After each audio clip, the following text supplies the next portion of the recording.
Bismillahirrahmanirrahim. Assalamualaikum warahmatullahi wabarakatuh.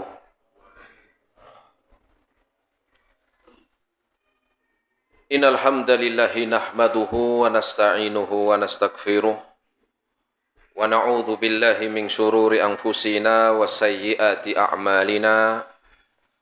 Man yahdihillahu fala mudilla lahu wa may yudlilhu fala hadiyalah. Ashhadu an la ilaha illallah wahdahu la syarika lah wa ashhadu anna Muhammadan abduhu wa rasuluh.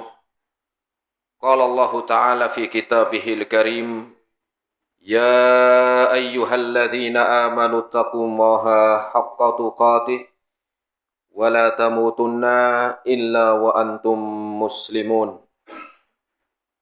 Ma'asyiral muslimin, jamaah, bapak-bapak dan ibu-ibu, ikhwan wal akhwat, rahimani Allah wa iyyakum jami'an. Alhamdulillah, kita bersyukur kepada Allah Subhanahu wa ta'ala di kesempatan malam hari ini. Kita masih diberikan kesehatan, taufik dan hidayahnya. Semoga amal ibadah kita Allah Subhanahu wa ta'ala menerimanya. Dan semoga ilmu yang kita dapatkan bisa kita amalkan sebagai bekal untuk menghadap kepada Allahu Rabbul Alamin. Kemudian salawat dan salam kita sampaikan kepada Nabiullah Nabi Muhammad sallallahu alaihi wasallam beserta keluarganya, para sahabatnya dan umatnya sampai hari kiamat nanti. Jamaah rahimani Allah wa iyyakum jami'an, kita melanjutkan kembali dalam kajian rutin di Mushola Baitus Salam dengan bahasan dari hadis-hadis Nabi sallallahu alaihi wasallam yang berkaitan dengan adab dan akhlak. Di mana malam hari ini kita akan menyelesaikan hadis yang sudah kita bahas di pertemuan yang lalu. Hadis tersebut adalah diriwayatkan oleh Al-Imam Muslim. Wa an Abi Mas'udin Uqbata ibni Umar radhiyallahu ta'ala anhum. Qala Nabi sallallahu alaihi wasallam, man dalla ala khairin falahum mithlu ajri fa'ilihi. Dari sahabat Abu Mas'ud yang bernama Uqbah bin Amr atau Uqbah bin Umar.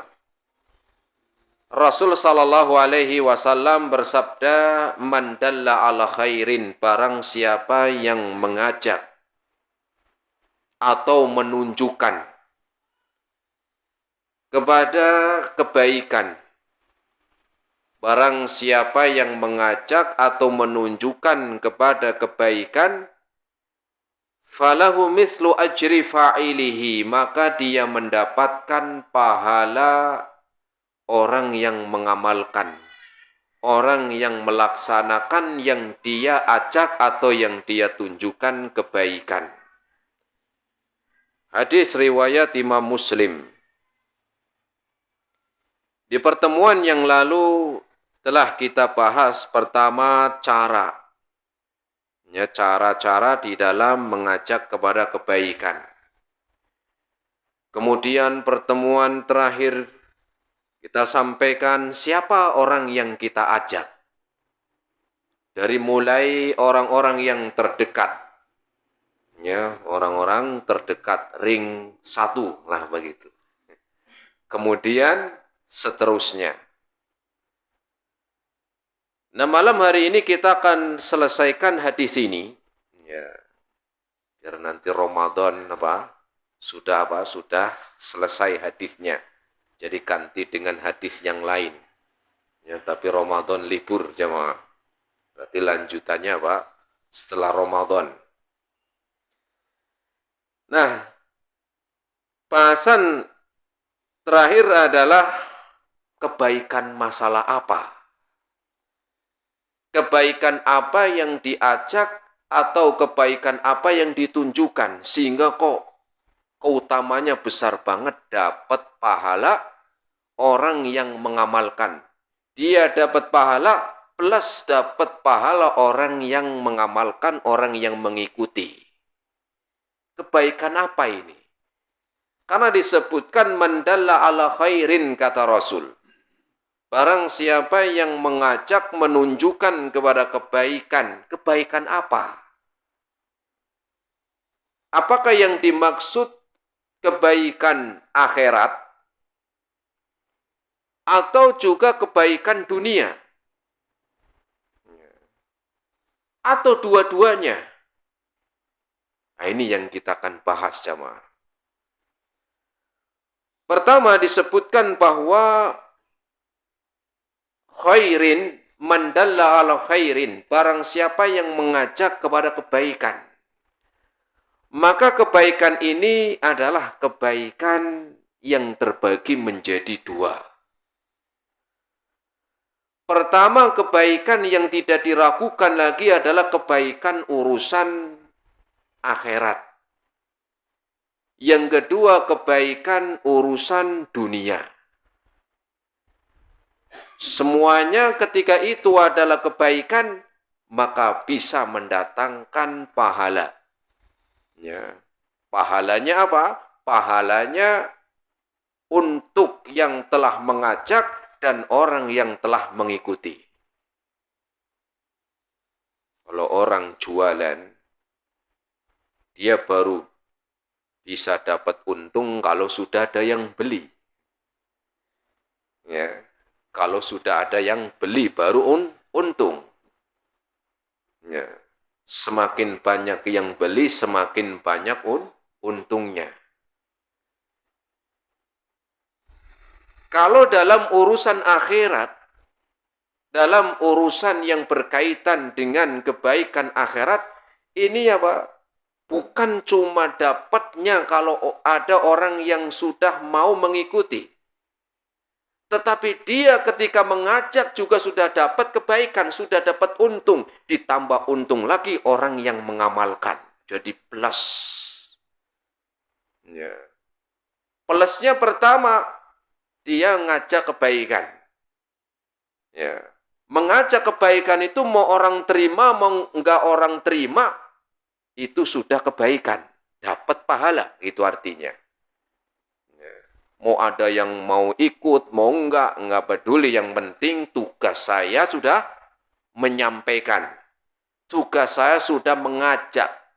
Tugas saya sudah menunjukkan kepada kebaikan. Mau dia ikut, mau percaya, mau enggak, itu urusan dia.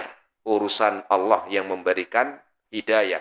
Tapi ketika kita sudah mengajak, ini kita sudah dapat apa? Dapat pahala.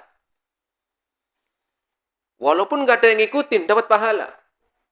Beda kalau jualan, dapat untungnya kalau sudah ada orang yang beli. Kalau ini enggak. Ya. Ngajaknya aja sudah dapat untung. Walaupun nggak ada yang mengikuti, sudah dapat pahala. Dari mana kita tahu? Lihat para nabi dan rasul. Ya.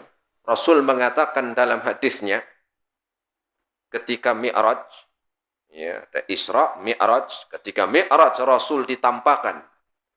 Ya, dalam hadis Nabi mengatakan, ya, aku diperlihatkan. Di hari kiamat nanti ada para nabi, ada nabi-nabi yang dia beda-beda pengikutnya. Ya. Fara'aitun nabiyya, dan aku melihat seorang nabi yang beriman cuma 3 orang. 3 orang. Nabi loh siapa? Itu tetap dapat pahala banyak walaupun cuma 3. Ya. 3 aja ini nggak tahu. Entah anaknya, entah tetangganya, entah temannya. Nggak tahu. Wa ra'aitun nabiyya wa ma'ahu rajulain. Dan aku melihat ada seorang nabi yang ngajak kebaikan di dunia sampai meninggalnya cuma 2 orang yang beriman. 2 orang. Ya. Wa ra'aitun nabiyya wa ma'ahu rajulun. Dan aku melihat seorang nabi yang sudah ngajak kebaikan di dunia sampai meninggal, cuman yang ikut mengamalkan, yang percaya satu orang. Satu orang. Ya, bayangkan jemaah. Mungkin kalau hari ini ada seorang dai ustadz yang ngaji satu orang, besok bubar. Besok apa? Bubar. Karena yang ngaji satu orang. Ya. Besoknya katanya ya pengurusnya, Ustadz libur dulu Ustadz, lo kenapa? Ngaji satu orang tak? Kepada kemana? Nggak pada mau ngaji. Ya. Kemudian Rasul mengatakan wara'aitu an-nabiyya wa laisa ma'ahu ahad. Dan aku melihat ada seorang nabi yang sudah ngajak kebaikan sampai meninggal dunia dan nggak ada yang ikut. Nggak ada yang beriman. Tetapi tugas para nabi itu sudah ngajak kebaikan walaupun nggak ada yang ikut. Bayangkan datang sendirian dari kiamat. Beda kalau Nabi Muhammad paling banyak umatnya. Ya. Nabi Musa disebutkan banyak umatnya. Ada nabi yang nggak ada pengikutnya. Istrinya mental, anaknya kabur, ya, saudaranya nggak peduli, intinya nggak mau terima. Sehingga datang sendirian, jemaah. Maka mengajak kebaikan di sini ya walaupun ya tidak ada yang mengikuti sudah dapat untung. Apalagi kalau ada yang terima, ada yang mengamalkan, tambah lagi pahalanya. Untung 2 kali. Ya, sudah untung 2 kali. Kalau itu sudah mengamalkan ngajak yang lain ikut dapat pahala lagi. Terus seperti itu jemaah. Jadi semakin banyak yang mengikuti, yang mengamalkan, yang terima, semakin banyak pahalanya. Makanya manusia paling banyak pahalanya, manusia satu-satunya yang paling banyak pahala itu Nabi Muhammad SAW. Karena pahalanya nggak terputus. Pahalanya nggak terputus. Wa innaka la ajrun ghairu mamnun. Sungguh engkau ya Muhammad, ya, pahalanya tidak terputus sampai hari kiamat. Makanya manusia paling banyak pahalanya Rasul. Kenapa? Dia sudah berdakwah dan banyak pengikutnya. Maka kalau dibuat rantai begitu dari Nabi, para sahabat, ya, para sahabat sekian orang, dari para sahabat mendakwahkan lagi tabi'ut tabi'in sekian ribu orang, setelah tabi'ut tabi'in terus setiap orang itu dari zaman ke zaman mengajak sampai ila yaumina hadza, sampai hari ini kita hidup dan sampai hari kiamat, sehingga pahalanya terus, ya, pahalanya terus sampai ke Rasul jemaah. Ya, jadi pahalanya enggak terputus. Nah, tinggal kita mau mengamalkan enggak. Makanya Rasul mengatakan, man dalla ala khairin falahu mithlu ajri fa'ilihi. Barang siapa yang mengajak menunjukkan kepada kebaikan, maka dia mendapatkan pahala orang yang mengamalkan, orang yang melaksanakan. Ya, tinggal kita semangat enggak. Nah, sekarang kebaikan apa? Kebaikan apa? Sehingga kok bisa pahalanya walaupun nggak ada orang yang ngikutin, tetap banyak pahalanya. Apalagi kalau ada yang ngikutin. Ya. Maka pertama adalah yang diajak kebaikan akhirat. Yang pertama apa? Kebaikan akhirat. Kebaikan akhirat ini karena wajib. Pertama tentang misalnya ya diantaranya adalah akidah. Ya, tentang akidah, tentang tauhid, tentang iman. Ini wajib semuanya harus tahu. Ya, mau laki-laki, mau perempuan, mau tua, mau muda, mau kaya, mau miskin, mau pejabat, mau rakyat, semuanya ada kewajiban mengenal iman. Sehingga disinilah tugas mereka dahulu para nabi dan rasul menyebarkan pertama ini. Ya, tentang iman kepada Allah, Bagaimana iman kepada Allah, meyakini bahwa ya, kekuasaan Allah atas semua makhluknya yang dalam menciptakan, memberikan rezeki, mematikan terus. Kemudian meyakini Allah satu-satunya yang berhak disembah, diajarkan. Ya, bukan ganti-ganti ibadahnya, enggak. Satu-satunya yang berhak diibadah hanyalah Allah. Enggak boleh gantian. Ya. Kemudian dikenalkan tentang Allah punya nama-nama dan sifat-sifat. Ya, Allah punya nama Ar-Rahman, Ar-Rahim. Sifatnya penyayang, sifatnya pengasih. Ya, Allah namanya Al-Ghafar, sifatnya Maha Pengampun. Dikenalkan. Kemudian juga ya, di dalam kita mengenal ya Rasul Shallallahu Alaihi Wasallam, iman kepada para nabi, iman kepada para rasul. Ya, mungkin kita sudah banyak yang hafal, rukun iman ada 6. Tapi prakteknya gimana? Ya. Bagaimana kita mengimani seorang rasul? Karena itu bukan cuma dihafal. Diajarkan pertama iman kepada rasul. Kita meyakini bahwa Nabi Muhammad Sallallahu Alaihi Wasallam ya manusia yang Allah utus sebagai seorang nabi. Kemudian kita meyakini bahwa yang dibawa adalah benar. Kemudian yang ketiga mencintainya. Yang keempatnya mengikuti perintahnya dan menjauhi larangannya. Itu bentuk dari iman, diajarkan. Maka ketika kita menyampaikan kepada manusia, maka dia pun ketika mengamalkan, kita dapat pahalanya. Ya, kita dapat pahalanya. Ya. Diterangkan tentang bagaimana beriman kepada malaikat, iman kepada para malaikat, kemudian iman kepada kitab-kitab, iman kepada takdir, iman kepada hari kiamat. Ini adalah sesuatu yang harus diimani. Kewajiban yang harus diimani. Sehingga ketika ada orang yang mengenalkan tentang iman ini, dia akan dapat pahalanya. Dengan dulu awal pertama dengar tentang iman dari mana? Oh, dari sekolah dulu Ustaz waktu SD. Nah, dia pun guru nanti akan dapat pahalanya. Lu kan cuma nerangin rukun iman ada 6 Ustaz. Iya, nggak apa-apa.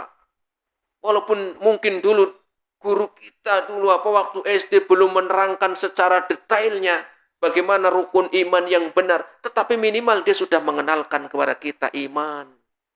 Oh, dulu bapak saya Ustaz yang kenalin, bapaknya yang akan dapat pahala. Begitu. Ya. Mengenalkan tentang Islam, ada Nabi Muhammad sebagai Rasul. Jenengan dulu dapat pertama dengar dari mana? Oh, macam-macam. Ada yang dari di SD, ya, ada, ya, ada yang lewat TPQ, ya, ada yang mungkin orang tuanya yang ngajarin. Maka itu akan pahala terus mengalir. Sampai dewasa jenengan tahu tentang rukun iman, ya, maka dia pun mendapatkan pahalanya. Apalagi kalau kita mengajarkan lagi. Diajarkan tentang ibadah, sholat. Jenengan dulu pertama kali ingat-ingat belajar sholat dari siapa? Dia akan dapat pahalanya. Siapa pertama kali dulu yang ngajak ke masjid waktu masih kecil? Ya. Siapa dulu yang pertama kali gandeng tangannya jenengan mengenalkan nih loh masjid? Ya, ini loh orang yang lagi sholat, walaupun mungkin waktu masih kecil nggak paham apa-apa, taunya ikut orang tua, ikut teman, ikut guru, gerakannya begini, doanya ini, ikut aja, nggak paham. Tapi setelah dewasa dengan tahu, maka dia dapat pahalanya, walaupun sudah meninggal dunia. Setiap kali jenengan sholat, dia dapat pahalanya. Nggak ngurangin pahalanya jenengan, nggak ngurangin. Ya, dapat pahalanya. Siapa yang ngajarin tata setelah ke masjid, yang ngajak, yang gandeng, kemudian diajarkan tentang bacaan Al-Fatihah. Ya, siapa? pertama kali yang mengajarkan jenengan baca surat Al-Fatihah. Kan kita nggak ada yang bisa dari lahir langsung bisa apa? Baca surat Al-Fatihah, nggak mungkin. Karena Allah mengabarkan, ya, "Tsumma akhrajakum min butuni ummahatikum la ta'lamuna syai'a." Allah mengeluarkan kalian lahir ke bumi nggak tahu apa-apa. La ta'lamuna syai'a, nggak tahu apa-apa. Ada di sini yang baru lahir langsung baca surat Al-Fatihah? Nggak ada. Kalau ada bubar tuh yang nungguin. Takut. Ngeri nih bayi baca surat apa? Al-Fatihah. Nggak ada. Mulai siapa yang mengajarkan dulu, maka dia dapat pahalanya. Maka kalau kita pengen kayak dia dapat pahalanya orang yang mengamalkan, kita ajak juga yang lain. Kita juga ajak orang lain, minimal keluarga. Kemarin sudah kita bahas. Ya. Ini keutamaan besar, jemaah.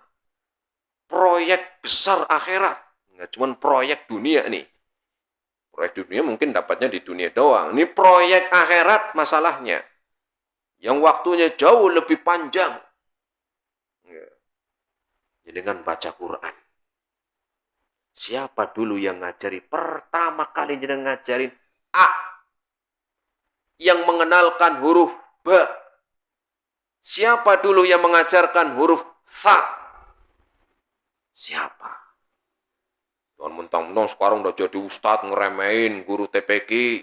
Wah, dia ngajar ngaji dong. Saya nih ngajar bahasa Arab. Bahasa Arab dimulai dari mana? Dari nol juga. Siapa dulu yang ngajari kita ngaji? Jangan mentang-mentang sudah jadi guru besar. Lupa guru SD. Ya. Jangan mentang-mentang udah jadi ustadz. Lupa guru TPQ. Jangan. Siapa dulu yang ngajarin kita ngaji pertama? Ada yang dari ustadznya, udah meninggal mungkin dia, sudah nggak kenal mungkin, walaupun masih hidup mungkin nggak kenal kan jenengan. Jenengan siapa ya Pak? Oh saya dulu muridnya jenengan Pak, waktu buka TPQ di rumah, saya ikut ngaji. Oh iya Pak, saya masih ingat Pak. Saya datang berangkat sore, pertama kali takut, kemudian dikenalkan, ini yang garisnya, ya, panjang begini. A, inget-inget le. Sampai sekarang Pak saya bisa ngaji. Besok datang lagi, dikasih tahu nih, yang titiknya di bawah le, inget-inget ya. B. Besok datang lagi. Ini yang titiknya 2, ta, inget-inget. Datang lagi besok. Ya, terus sampai bisa ngaji. Maka dia dapat pahalanya setiap kali jenengan baca Quran. Dia dapat pahalanya. Kenapa? Mengenalkan pertama kali, menunjukkan kepada kebaikan huruf-huruf Al-Quran. Ya. Sudah bisa ngaji, belajar ke orang, mulai membaca apa? Ya, mulai menghafal Al-Quran. Diajari oleh ustadz yang mengajarkan tahfidzul Quran. Mulai. Terus. Begitu, jemaah. Ya. Maka dia pun akan terus mendapatkan pahalanya. Ya. Maka jangan kita remehkan walaupun itu cuma ngajarin ngaji. Walaupun itu cuma ngajarin orang sholat. Kenapa? Karena ini akan dia dapatkan pahalanya terus. Ya. Kalau dia ikhlas dan mengharapkan pahala. Ya, sehingga apa? Sehingga keutamaan besar Rasul enggak tanggung-tanggung mengatakan, maka dia dapat pahalanya orang yang mengamalkan. Apalagi kalau dia ngajarin juga. Makanya tadi, kalau kita apa? Ya, lihat orang yang paling banyak pahalanya Rasul, kembalinya ke sana semuanya. Berapa miliar manusia. Ya, sampai hari kiamat. Nah, kemudian juga mengajarkan ilmu yang lain. Seperti ilmu tentang ikhlas. Ilmu bagaimana mengikuti Nabi SAW. Mengajarkan tentang jujur, ya, mengajarkan tentang amanah, ya. Maka ketika kita jujur amanah, maka orang yang mengajarkan kita jujur amanah dapat pahalanya juga. Maka kita juga harusnya semangat ngajarin orang begitu, ya. Jangan malah nyontoinya yang nggak bener, Kalau orang yang nyontoinya nggak benar, sama dapat dosanya juga apa? Terus. Bukan cuma pahala jariah, dosa jariah juga sama. Naudzubillah. Ya, ketika punya jabatan, jabatannya dia gunakan apa? Gunakan untuk nggak benar. Ya, untuk nggak benar. Punya wewenang dia gunakan untuk zalim ke orang. Kemudian ketika dia selesai dilanjutkan ngajarin ke bawahannya, bawahannya ngelanjutin terus, maka sama dosanya. Yang disebut dengan dosa jariah, naudzubillah tuh. Ya, kalau pahala ada jariah, maka dosa juga ada jariah. Tinggal kita mau pilih yang mana. Tinggal kita mau mengamalkan yang mana. Pilihan ada di tangan kita. Ya. Pilihan ada di depan mata kita. Mengajarkan tentang adab, akhlak, bagaimana berakhlak kepada manusia, akhlak kepada Allah Subhanahu wa taala, akhlak kepada Rasul, akhlak kepada orang tua, adab masuk masjid, keluar masjid, masuk kamar mandi, keluar kamar mandi, zikir pagi petang, ini semuanya kebaikan akhirat yang pahalanya akan terus mengalir. Maka perbanyaklah amalan-amalan kita di dalam mengajarkan manusia dengan kebaikan. Caranya sudah kita sebutkan kemarin. Ya, macam-macam caranya. Entah itu tulisan, entah itu petunjuk, entah apa. Biar orang itu ngeliat. Biar orang itu dapat manfaat. Kalau sekarang punya HP, gunakan HP-nya. Ya. Kenapa? Karena manfaatnya akan terus. Mungkin orangnya sudah meninggal, tapi pahalanya akan terus mengalir. Ya. Dan yang keduanya agar kita ya berhati-hati dari perbuatan yang apa? Yang mau membuat keburukan. Ya. Ajarkan dengan cara apa? Nggak harus mengajarkan kebaikan lewat ngomong begini nih.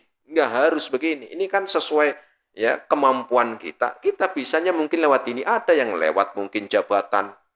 Ya. Yang guru lewat sekolah. Loh, tapi kan ngajarinya umum, Ustaz. Yang ngajarin umum kan juga bisa diselipin, masukin tentang iman. Nggak apa-apa. Ya, barangkali itu sebagai jalan kebaikan. Didukung. Ya, kalau bisa sekolahan ya lebih banyak dia apa? Dia enggak cuma umumnya doang yang banyak, ajarin juga tentang iman. Ya. Kalau mungkin dulu ya belajar agama seminggu sekali 1 jam, tambah lagi begitu. Kalau punya jabatan, oh jangan 1 jam, kurang.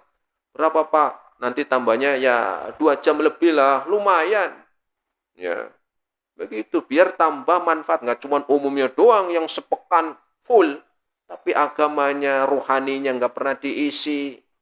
Nggak diajarkan tentang iman. Nah, akhirnya yang ada begitu. Yang ada ini apa? Ya, ilmu dunianya kuat, rohaninya nggak kuat, ngerusak juga akhirnya. Ya, maka ilmu dunia kuat, kuatkan ilmu rohaninya. Semoga menjadi kebaikan. Ya. Ada TPQ, walaupun TPQ tadi, walaupun madrasah. Kalau dulu kita ya ada madrasah sore, ya ngaji, bisa juga lewat masjid, tempat ada, atau mungkin di rumah. Intinya mengajarkan kebaikan itu caranya banyak, tempatnya banyak, modelnya juga banyak. Ya, yang pasti tujuannya satu begitu. Apa? Mengajarkan kebaikan. Mengajarkan kebaikan. Ya. Saya ada teman cerita nih teman. Ya dulunya ya ibadahnya itu malas. Ya udah malas, kurang lah begitu. Suatu saat dia cerita, pas lagi naik motor, motornya bocor. Banyak bocor. Cari-cari bengkel terdekat, dapat bengkel. Ya, kemudian dibenerinlah di bengkel itu sambil apa? Sambil ditambal bannya. Yang bengkelnya mungkin dia bukan ustadz, ya, cuman yang ngerjain bengkelnya bukan ustadz, tapi dia untuk orang-orang yang nungguin motornya lagi dibenerin, lagi ditambal, dia ada dikasih kayak perpustakaan kecil, buku-buku ringkas, buku-buku yang ringan, dibaca mudah, ya. Siapin. Jadi orang yang nungguin nggak jenuh, oh bisa ngambil, pengen baca. Dibaca pas kotero yang dibaca tentang apa? Tentang mengingat apa? Dosa dan kematian. Besoknya tobat jamaah. Besoknya tobat. Dia cerita, alhamdulillah setelah itu, setelah baca, ya, dia apa? Dipinjem bukunya, besok dipulangin akhirnya. Setelah itu dia jadi rajin ibadahnya, ya sholatnya, tobat dari yang tadinya sebelum rusak tuh motor apa, sebelum bannya bocor. Ya, orang ini nggak ngajarin lewat lisan, enggak. Nggak ngomong begini kayak saya begini, enggak. Nggak keluar apa, busanya dari mulut, enggak. Cuma naruh. Tapi dapat hidayah lewat itu tadi. Nggak ngomong, cuma naruh doang, ya silakan membaca, yang enggak apa-apa. Tapi dapat apa? Dapat pahala lewat situ. Ya, jadi orangnya tobat. Maka dia sudah mendapatkan pahalanya. Ya, cara-caranya banyak. Ya. Atau juga lewat ya pengajaran-pengajaran lewat apa? Jabatan. Bagaimana jabatan biar mendapatkan kebaikan? Ya gunakan wewenangnya, jabatannya. Ya semua bawaan saya mulai besok yang muslim sholat 5 waktu. Mantap nggak sama? Ya mantap. Ya. Nanti kalau rajin saya tambah gajinya. Kira-kira semangat nggak? Semangat. Oh gitu, iya. Lah nanti kalau sholatnya cuman ngarepinya gaji naik gimana Ustaz? Nggak apa-apa. Awal-awal. Ya. Nanti kan lama-lama diingatkan kalau sholat ibadah itu jangan ngarepin uang. Ya, jangan ngarepin apa? Uang doang. Ya. Ingat yang pertama pahala. Nah, itu. Makanya Rasul dulu ketika ya Fathu Mekah, setelah Fathu Mekah, Rasul itu kan sampai ngasih sahabat apa orang-orang yang baru masuk Islam nggak kira-kira ngasihnya, ada yang 100 kambing, ada yang 200 onta, ada yang sekian ya sekian kambing onta, nggak kira-kira. Ya, apa tujuannya? Biar mereka itu semangat mengamalkan kebaikan. Ya, semangat mengamalkan apa kebaikan. Ya, nggak tahu-tahu satu orang, ada yang satu orang itu dikasih 300 onta. Seperti Sofwan bin Umayyah. Sofwan bin Umayyah. Ya, itu 300 onta karena pimpinan Quraisy dikasih 300 onta. Itu berapa M itu? Berapa M itu? Kalau satu satu onta lah, 20 juta lah kira-kira ya. Ini kan 20 juta yang kecil nih. Kalau kira-kira 20 juta kali 300, kali 100 dulu. Kali 100. Berapa? Oh, langsung gak ada yang ahli matematika di sini. Oh, berapa Pak? 20 juta kali 100. 2M. Berarti kalau 300, 6M. Ya kan? 6. Satu orang ini. Ini satu orang. Dalam satu waktu kasih sama Nabi. Biar dia semangat ibadahnya gitu doang. 6 miliar. Ngeri. Ini satu orang loh. Padahal yang dikasih nggak satu orang. Ya, ribuan di situ. Dengan macam-macam sesuai dengan kedudukan dia di kaumnya. Apa harapannya Nabi? Harapannya biar dia kuat imannya, dia amal kebaikannya semangat begitu. Ya. Sekarang malah kebalik kalau kita nggak mengamalkan. Orang muslim, miskin, dikasih sembako, murtad. Nah begitu yang ada repot. Ya, karena kita nggak mengamalkannya, akhirnya yang make, ya, mungkin orang-orang yang pengen biar banyak orang yang mengikuti agamanya dia. Nah, padahal Rasul dulu seperti itu. Makanya di antara berkahnya dakwahnya Nabi itu kan karena apa? Enggak hitungan gitu loh. Oh ya, seperti itu. Kenapa? Harapannya pahalanya jauh lebih besar. Ya, dari sekedar dunia yang dia miliki, oh, harta dunia semua sampai kapan sih? Ya. Kalau sudah meninggal selesai itu yang di bank, yang di ATM, yang di bawah kasur, yang di kolong. Ya, selesai itu. Malah dibagi-bagi ke warisan, ke ahli waris. Yang ikut jenengan mana? Ya, yang sudah buat kebaikan. Ya, begitu. Maka ya harus dimanfaatkan ya dengan apa? Dengan baik. Ada yang memang ya gunakan untuk akhiratnya. Ya. Nah, ini kalau tentang kebaikan yang berkaitan dengan akhirat, ya, dengan berkaitan dengan akhirat. Makanya Rasul Shallallahu Alaihi Wasallam bersabda dalam hadisnya riwayat Imam Ibnu Majah, man sanna sunatan hasanatan, barang siapa, ya, memulai sunnah amalan yang baik, fa'amila biha, kemudian dia mengamalkan, ya, kana lahu ajruha, ya, kemudian ada yang mengikuti, kana lahu ajruha, maka dia mendapatkan pahala, wa mithlu ajri man amila biha, dan seperti itu juga dia mendapatkan pahala orang yang mengamalkan. Perintah sholat, misalnya, dapat pahala, ya, sholat jamaah sekian derajat. Ngajak orang, dia mau sholat, kita dapat 27, kita juga dapat 27-nya dari dia tanpa mengurangi pahalanya dia. Ya, sehingga enggak terbatas pahalanya. Wala yanqusu min ujurihim syai'a, dan tidak mengurangi pahala orang yang diajak. Tidak mengurangi pahala yang diajak. Bukan, saya nggak mau sholat lah. Kenapa? Nanti dia enak banget dapat pahala dari saya.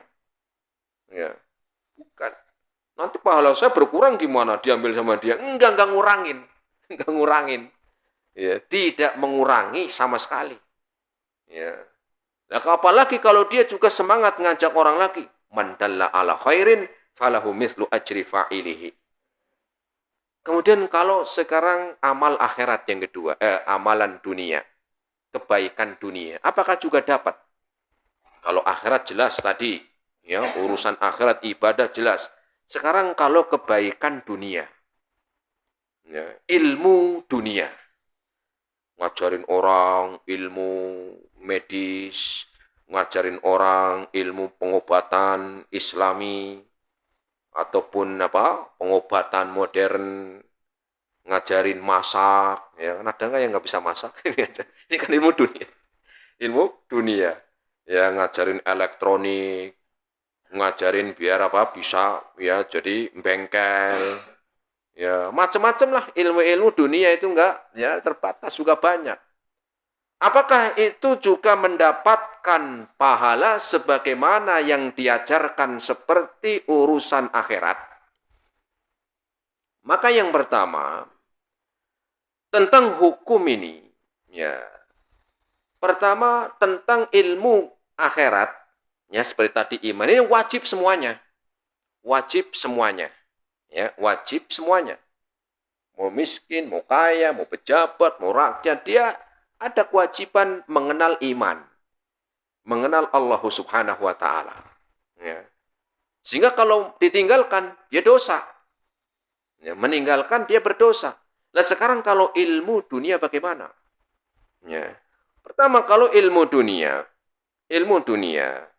kan nggak semuanya orang harus bisa kedokteran, semua kan nggak harus loh. Semuanya nanti belajarnya itu semua kan nggak. Maka di sini hukum mempelajari ilmu ini di dalam Islam itu fardu kifayah. Apa itu fardu kifayah? Wajib tetapi, ya, untuk sebagian, nggak semuanya. Ya, nggak harus orang itu wajib belajar bengkel semuanya, enggak. Ya, sebagian iya, ya, sebagian, ya, harus ada yang belajar ini, belajar itu, ya. Maka, ya, disebutkan, terus bagaimana kalau kita dalam pekerjaan kita mengajarkan orang ilmu dunia, biar kita juga dapat pahalanya. Karena itu bukan seperti wajib ain, seperti ilmu tentang tauhid, ilmu tentang iman. Terus bagaimana biar kita dapat pahalanya orang yang kita ajarkan?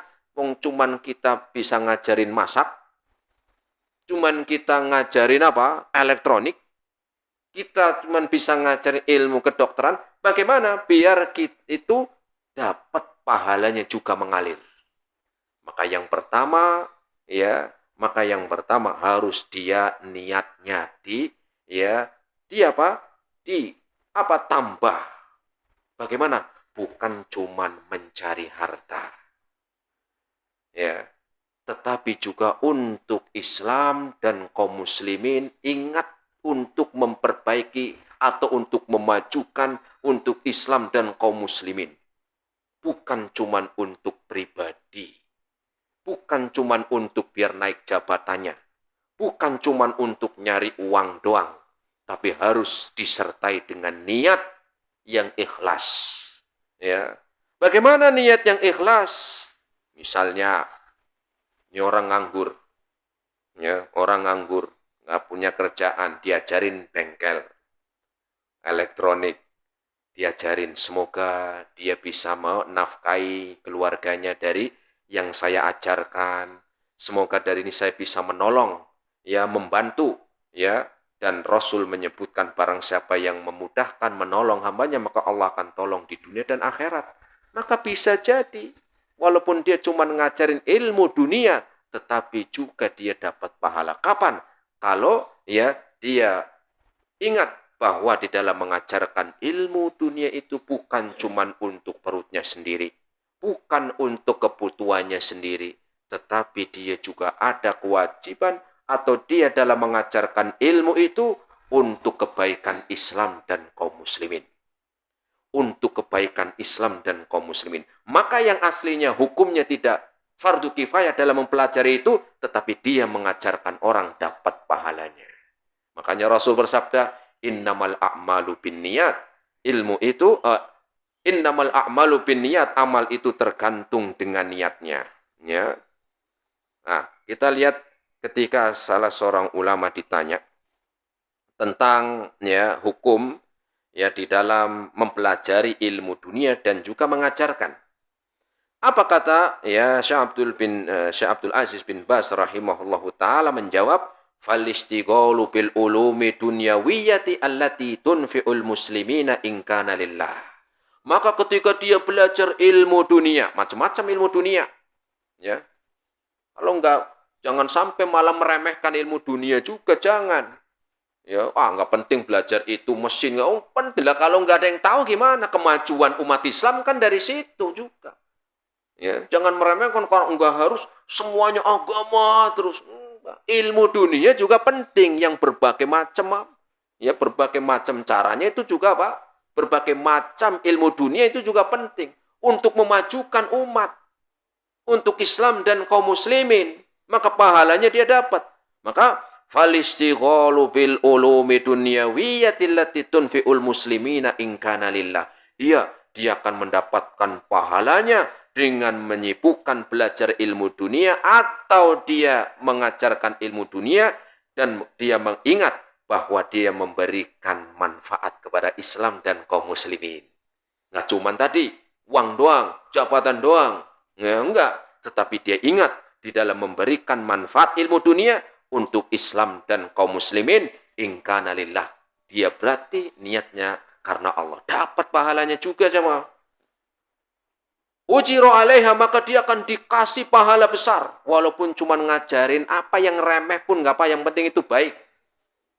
Ma'afaidatihal azimah. Dan dia mendapatkan keutamaan faidah yang besar. Wa in kana yata'allamuha lidunya liyastafida fi dunyahu fahadha mubah. Terus gimana kalau cuman dia belajar ilmu dunia, mengajarkan ilmu dunia bukan untuk Islam dan kaum muslimin, cuman untuk kantongnya sendiri, untuk apa? Perutnya sendiri, untuk keluarganya sendiri. Maka itu juga boleh, nggak apa-apa. Nggak apa-apa. Itu juga boleh, tetapi nggak dapat pahala. Boleh, ya, itu untuk keperluan silakan. Ya, intinya apa? Ya, mengajarkan dengan cuman dia niatnya untuk mendapatkan imbalan, nggak apa-apa, silakan. Tapi keutamaan pahalanya nggak dapat, ya, keutamaan pahalanya nggak dapat. Wala yadurru dzalik, dan itu nggak masalah, silakan. Ya, maka kebaikan yang dimaksud dalam hadis tadi, kebaikan akhirat dan kebaikan dunia. Kebaikan akhirat jelas, kebaikan akhirat kebaikan dunia manakala disertai dengan niat untuk Islam dan kaum muslimin di dalam tolong-menolong, membantu, memajukan. Maka dia akan dapat pahalanya dan dapat pahala orang yang mengajarkan walaupun itu ilmu dunia. Tetapi kalau cuman hanya niatnya untuk mendapat uang, cuman untuk dirinya sendiri tanpa memikirkan untuk umat Islam dan kaum muslimin, maka boleh tapi nggak dapat pahala. pahala. Semoga bermanfaat. Selesai hadis ini, ya kita lanjutkan insyaallah taala ya di pertemuan setelah Ramadan ya jemaah. Betul ya? Ya, kita lanjutkan lagi insyaallah taala. Semoga diberikan kemudahan. Ya, wasiat terakhir sebelum Ramadan banyak berdoa. Ya, kita sekarang belum Ramadan, masih ada waktu. Ya, dulu para sahabat itu doa setengah tahun sebelum masuk Ramadan. Mereka berdoa, Allahumma balikna Ramadana, ya Allah panjangkan umur saya sampai Ramadan. Kemudian apa? Yang keduanya persiapkan, ya, disiapkan ya untuk bisa ya beribadah dengan baik. Allahu a'lam bishawab. Ini yang bisa saya sampaikan, semoga bermanfaat. Terima kasih atas segala perhatiannya. Mohon maaf atas segala kekurangannya. Kita akhiri subhanakallahumma bihamdika asyhadu an la ilaha illa anta astaghfiruka wa atubu ilaik. Wassalamualaikum warahmatullahi wabarakatuh.